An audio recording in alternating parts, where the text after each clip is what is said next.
Congresswoman Schakowsky, let's turn now to foreign policy.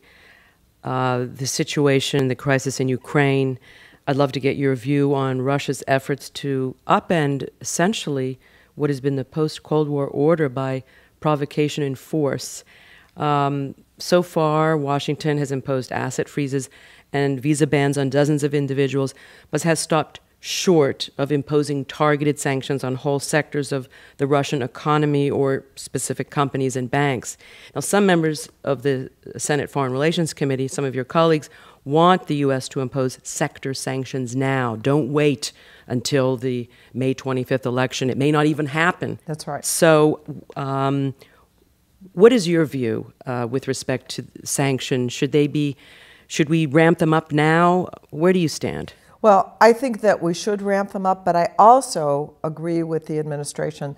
It would be optimal to do it in a multilateral way, that we work with our allies around the world to join us in these sanctions, not for the United States to act unilaterally. I think those conversations are going on. I know that even with these sanctions that are in place now, that the Russian economy is going down. Vladimir Putin this week has said that that the elections ought to be withheld, that he is somehow backing up a bit on forces in Ukraine. We'll see what that really means. It's been I think a shock to the international community, this kind of cross-border invasions and redefining borders by taking over Crimea. So I think the international community does need eventually to do more. Hopefully we'll be able to move forward together, and that Putin understands there is an international order. You do not cross borders. You don't suddenly want to take over sovereign countries.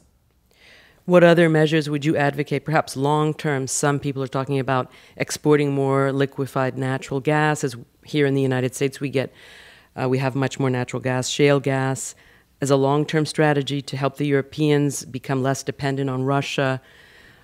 I'm certainly concerned. I think one of the things that Europe is concerned about is that they rely on much of that gas that comes through Ukraine and then goes to Europe.